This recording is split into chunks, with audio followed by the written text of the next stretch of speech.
일상생활에서 알아두면 좋을 알기 쉬운 생활법령 먼저 시작하도록 하겠습니다. 자, 저희가 지난 시간에 용의자가 특정된 화성 연쇄살인 사건과 관련해 재심에 대해서 이야기를 나눴었는데요. 오늘은 이번 화성 연쇄살인 사건 해결을 계기로 해서 재수사에 박차를 가고 있는 장기 미제 사건에 대해서 이야기를 해보도록 하겠습니다. 자, 흔히 어떤 경우를 장기 미제 사건이라고 하는지 먼저 짚어보도록 할게요. 박 변호사님 좀 알려주십시오. 예. 수사기관에서는 수사가 개시되고 처분이 내려지기 전까지 모든 사건을 미제 사건으로 분류를 합니다. 네. 즉 수사가 개시된 지 하루만 지나도 일단은 미제 사건인 거죠. 어느 특정 기간 동안 해결되지 않은 범죄를 장기 미제 사건으로 정한다는 그런 규정은 없습니다. 네. 다만 다방면으로 수사를 진행했음에도 범인이 오랜 기간 검거되지 않은 사건을 흔히 장기 미제 사건이라고 부릅니다. 또한 거기에 공소시효가 지나면 영구 미제 사건으로 분류하기도 합니다. 그렇군요. 자, 우리나라 3대 장기 미제 사건이라 불렸던 이 화성 연쇄 살인 사건 용의자가 30년이 넘은 지금 이렇게 특정될 거라고 누가 생각을 했겠습니까? 이에 장기 미제 사건으로 남은 사건들에 대해서도 국민적 관심이 굉장히 높아지고 있다고 하더라고요. 그렇습니다. 장기 미제 사건으로 남았던 화성 연쇄 살인 사건의 유력 용의자가 특정되면서 장기 미제 사건 중에서도 개구리 소년 실종 사건이 다시 수면 위로 떠올랐지 않습니까? 그렇죠. 개구리 소년 실종 사건은 지난 1991년 3월경 대구 달서구에서 초등학생 5명이 도롱뇽의 알을 찾으러 집을 나간 뒤 실종된 사건으로 당시 대대적인 수색 작업을 펼쳤지만 학생들을 결국 찾지 못했죠. 이후 2002년 9월경에 와룡산에서 모두 안타깝게도 100골로 발견이 됐습니다. 맞아요. 하지만 범인을 특정하지 못했고 2006년 3월 25일 안타깝게도 공소시효가 끝나서 영구 미제 사건으로 남게 됐습니다. 네, 아마 이 사건을 모르는 분들은 없으실 것 같습니다. 근데 또 반가운 소식이 이 개구리 소년 실종 사건도 이번 사건 해결에 힘입어서 재수사 의지를 보이고 있다고 하더라고요. 예. 얼마 전 대구지방경찰청 미제사건 수사팀이 개구리 소년 사건과 관련해 보존해둔 유류품 수십여 점을 국립과학수사연구원에 보내 감정을 의뢰했다고 합니다. 개구리 소년 사건과 관련해서 국가수가 마지막으로 조사한 게 2002년인데요. 그간 과학수사 기법이 비약적으로 발전함에 따라서 새로운 결과가 나올 수 있는 기대를 모으고 있습니다. 다만 또 높아진 장기 미제 사건에 대한 관심으로 감식 의뢰가 많아 결과가 나올 때까지는 적지 않은 시간이 소요될 것으로 예상됩니다. 네. 자, 그리고 저희가 흔히 3대 미제 사건이라고 부르는 사건이 있었죠. 화성 연쇄 살인 사건이 있었고 또 개구리 소년 실종 사건 또 하나가 남아 있는데 바로 이형호 군 유괴 살인 사건입니다. 자, 이형호 군 유괴 살인 사건에도 좀 어떤 변화가 생겼을지 좀 궁금해지는데요, 안 변호사님. 이형호 군 유괴 살인 사건이 어떤 사건이었는지 먼저 말씀드려야 될 것 같은데요.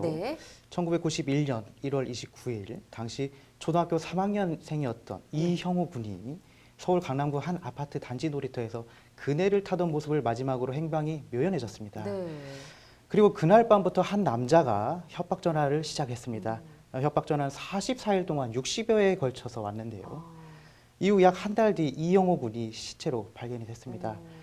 부검 결과 유괴 당일 사망한 것으로 알려져서 국민들의 공분을 샀었습니다.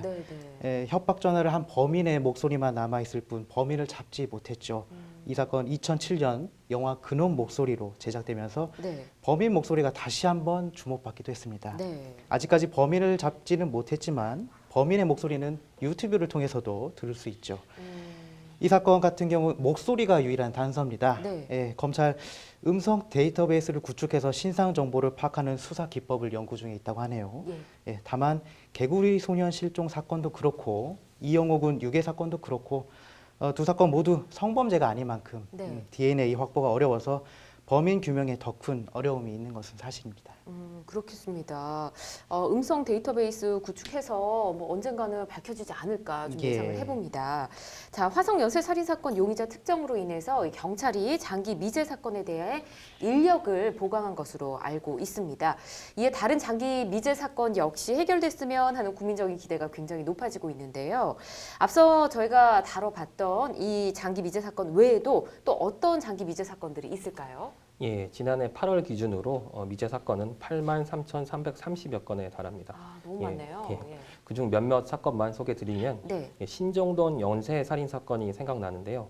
2005년 6월과 11월 그리고 2006년 5월 서울 양천구 신정동에서 여성이 납치된 사건이 있었습니다. 네. 예, 2명은 살해가 됐었고 1명은 가까스로 도망을 친 그런 사건입니다. 그 탈출한 피해자가 몸을 숨겼던 장소를 이야기했는데 예. 예, 범인의 주택 2층 신발장에 엽기 토끼 그런 스티커가 붙어 있었다고 이야기를 해 당시에 예, 많은 제보가 있었습니다. 예. 2015년 12월 재수사가 결정된 이후 아직까지 그런데 뚜렷한 용의자는 찾지는 못하고 있는 현실입니다. 예. 예, 다음으로 2014년에 이미 공소시효가 완료된 그런 사건인데요. 대구 어린이 황산 테러 사건입니다.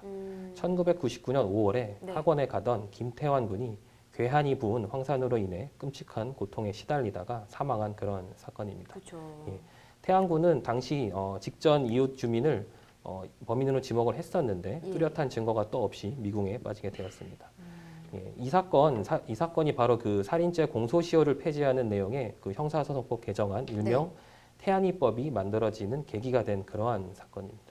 맞습니다. 많은 분들이 또 알고 계실 텐데요. 자, 말씀해 주신 대로 무려 8만 건이 넘는 미제 사건이 있습니다. 경찰은 이 공소시효 만료와 상관없이 용의자를 찾는 데 최선을 다하겠다라는 의지를 밝혔는데요. 이번 화성 연쇄 살인 사건 해결로 인해서 많은 숨은 범죄자들이 또 뉴스를 접하면서 어딘가에서 떨고 있지 않을까라는 생각을 해봅니다.